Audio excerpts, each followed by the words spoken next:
नमस्कार मित्रांनो, जय महाराष्ट्र। के coin collector या आपल्या आवडत्या मराठी यूट्यूब चॅनलमध्ये आपणा सर्वांचं मी पुनश्च एकदा मनापासून स्वागत करतो। मित्रांनो, गेली 2-3 महिने मी या चॅनलवरती कुठल्याही प्रकारच्या कॉइन्स आणि नोटांचे व्हिडिओ टाकू शकलो नाही। त्याबद्दल मी आपणा सर्वांची मनापासून माफी मागतो, दिलगिरी व्यक्त करतो। खरं तर काही हॉस्पिटलच्या दवाखान्याच्या कारणास्तव मला 1-2 महिने या चॅनलला वेळ देता आला नाही आणि काही लोकांनी या चॅनलला अनसबस्क्राइब केलं। खरं तर मला फार वाईट वाटलं। त्यांची चूक नाहीये ती, परंतु मी वेळेवर त्या अपडेट्स देऊ शकलो नाहीत, कॉइनची माहिती देऊ शकलो नाहीत। आणि मग मी आज पाहिलं, आता मी त्याच्यातून थोडंसं बाहेर आलेलो आहे। मी आता वेळोवेळी अपडेटमध्ये राहून आणि तुम्हाला व्यवस्थित चांगली माहिती देण्याचा पुनश्च एकदा प्रयत्न करणार आहे।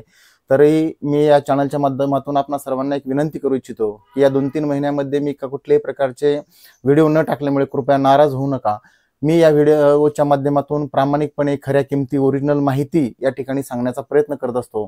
तरीही वैयक्तिक अडचणीमुळे मी 2-3 महिन्यामध्ये जी माझ्याकडून चूक झाली ती यानंतर होणार नाही याची काळजी मी नक्की घेईल। तर मित्रांनो, मी आज ज्या नाण्याविषयी एक माहिती सांगणार आहे। खरं तर एक सकाळी असा योग आला, एका हॉटेलमध्ये जाण्याचा योग आला आणि त्या ठिकाणी मला विशेष वाटलं की एक माझा वेटर, म्हणजे आपण हॉटेलमध्ये गेल्यानंतर ज्याला आपण काही ठिकाणी कॅप्टन म्हणतात, कोणी दादा म्हणतं, कोणी वेटर म्हणतं, तर तो मित्र, तो वेटर माझा सबस्क्रायबर आहे आणि त्याने सांगितलं, सर हल्ली तुमचे 1-2 महिन्यापासून व्हिडिओ येत नाहीत, मला 2 महिन्यापासून तुम्हाला भेटायची इच्छा होती। तर मी त्याला विचारलं, का बाबा? तर तो म्हणाला, माझ्याकडे एक विदेशातलं नाणं आहे आणि त्या नाण्याचं मला काहीच नॉलेज नाही, ते काय आहे, कशासाठी आहे, तर ते नाणं मला तुम्हाला द्यायचं होतं। आणि म्हणून मग मला मात्र सकाळी वाईट वाटलं की 1-2 महिने झाले आपण याच्याकडे दुर्लक्ष झाले हॉस्पिटलच्या माध्यमातून। आणि मी आज मनापासून निर्णय घेतला की आजपासून आपण वेळोवेळी व्यवस्थित व्हिडिओ बनवून टाकणं गरजेचं आहे। तर ते जे नाणं माझ्याकडे आलेलं आहे, ते नाणं कोणत्या देशाचं आहे, त्याचं व्हॅल्युएशन काय, त्याचं वजन काय, त्याचं डायमीटर काय, याची आपण माहिती या व्हिडिओच्या माध्यमातून घेणार आहोत। तरी आपणा सर्वांना विनंती करतो, ते झालेल्या माझ्या गोष्टीमुळे मी आपली दिलगिरी व्यक्त करतो, क्षमा मागतो। आणि आपण कृपया या चॅनलला जर नवीन असाल तर या चॅनलला लाईक, शेअर आणि सबस्क्राईब नक्की करा।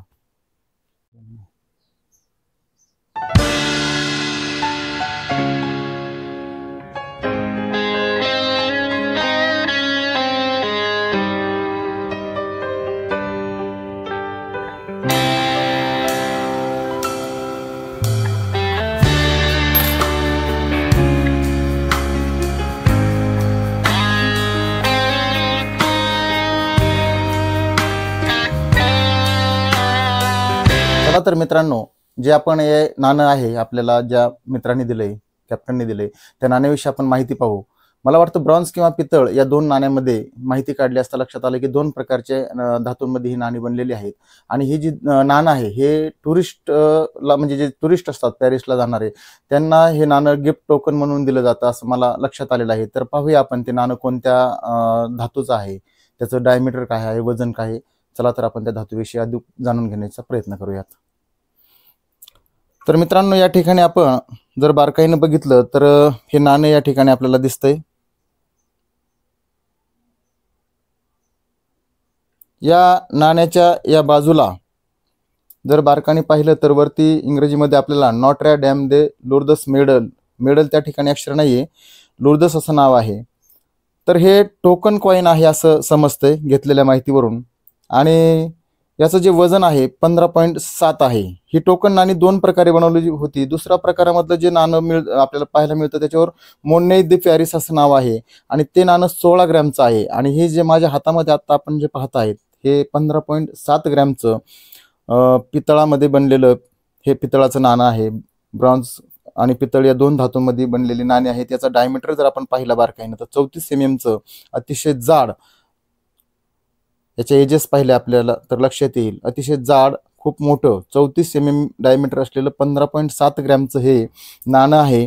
आणि याच्या पाठीमागच्या बाजूला जर आपण पाहिलं तर वरती या ठिकाणी इंग्रजीमध्ये नाणं थोडंसं हे झालेलं आहे, स्क्रॅचेस आहेत, त्याला आपल्याला ओळखायला हे होईल। पण बारकाईनं जर बघितलं तर आपल्या लक्षात येईल की शंक्च्युअरी नॉट्रे डॅम्स असं त्या ठिकाणी लिहिलेलं आहे आणि खाली लुर्दस असं नाव आहे। तर या ठिकाणी या नाण्यांविषयी जर सांगायचं झालं तर हे कॉइन नाही आहे, हे मेडल आहे, एक टोकन नाणं आहे जे की पॅरिसमध्ये गेल्याच्या नंतर हे टोकन म्हणून दिलं जातं। हे लुर्दस मेडल आहे, ज्याला अवेर लेडी ऑफ लुर्दस पाठीमागच्या बाजूने जर आपण हे पाहिलं, हे चित्र, हे बारकाईने याच्याकडे पाहिल्याच्या नंतर आपल्या लक्षात येईल की अवेअर लेडी ऑफ लुर्दस असं या ठिकाणी या मेडलला असं म्हटलं जातं. हे मेडल जे आहे हे कॅथोलिक धर्माशी संबंधित आहे आणि लुर्दस फ्रान्स येथील अवेअर लेडी ऑफ लुर्दच्या धार्मिक स्थळाशी हे जोडलं गेलेलं नाणं आहे. या मेडलवर या ठिकाणी मेरीचं चित्र दिसतंय आपल्याला. ह्या प्रतिमेमध्ये जर बारकाईने पाहिलं तर ते मेरीचं चित्र आहे. ही एक संग्रहणीय वस्तू आहे. लोक याला संग्रहामध्ये जपून ठेवतात. धार्मिक बाबीशी निगडीत असल्या कारणानं जसं आपल्या हिंदू धर्मामध्ये अनेक लोक काही नाणी, चांदीची नाणी देवाची देव्हाऱ्यामध्ये ठेवतात, तसं फ्रान्समध्ये पॅरिसचं हे जे नाणं आहे, टोकन नाणं, याला फार महत्त्व आहे. त्याचबरोबर हे नाणं पितळ आणि ब्रांझ या 2 धातूंमध्ये बनवलेलं आहे. मी आधीच अगोदर आपल्याला सांगितलेलं होतं.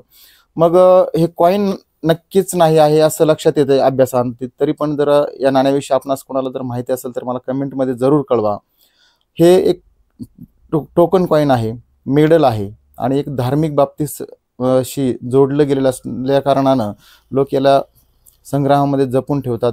पॅरिसमधलं हे फेमस प्रसिद्ध असं टॉवर या ठिकाणी दिसतंय, आयफेल टॉवर ज्याला आपण म्हणतो. तर अशा पद्धतीचं हे नाणं आहे. याचा व्यास पाहिला आपण, वजन पाहिलं आणि जेवढी माहिती मला देता येईल तेवढी माहिती मी या ठिकाणी दिलेली आहे. साधारण ऑनलाईन किमती चेक केल्या असता याच्या 900,000 म्हणजे UNC कंडिशनमध्ये जर पाहिलं तर 1,000च्या वरतीपर्यंत हे नाण्याची किंमत दाखवली गेलेली आहे. याची खरी किंमत किती आहे किंवा या नाण्याविषयी अधिक माहिती काय आहे हे जाणून घेण्याचा आपण जास्तीत जास्त कमेंटच्याद्वारे प्रयत्न करणार आहोत. जे आपले बांधव आहेत या ग्रुपशी जोडलेले, त्यांना जर कोणाला या नाण्याविषयी माहिती असेल तर कृपया मला कमेंटमध्ये नक्की कळवा. मित्रांनो, अशीच नवनवीन नाण्यांची माहिती आपण KK कॉईन कलेक्टर या कॉईन कलेक्शनच्या यूट्यूब चॅनलच्या माध्यमातून पाहतो आहेत. गेले 2-3 महिने मला व्हिडिओ टाकायला विलंब झाला, त्याबद्दल मी पुनश्च एकदा आपल्या मनापासून माफी मागतो. आणि यानंतर आपण दैनंदिन वेळच्या वेळी या कॉईनच्या बाबतीतल्या अपडेट्स नक्की देत राहू एवढी मी ग्वाही देतो. आणि पुनश्च एकदा आपण सर्वांना विनंती करतो की आपण जर नवीन असाल तर हे चॅनलला लाईक, शेअर आणि सबस्क्राईब करा. आणि ह्या नाण्याविषयी तुमच्या मनामध्ये काही शंका असतील, प्रश्न असतील किंवा माझ्याही पेक्षा जास्त माहिती तुमच्याकडे असतील तर नक्की मला कमेंटमध्ये शेअर करा. धन्यवाद.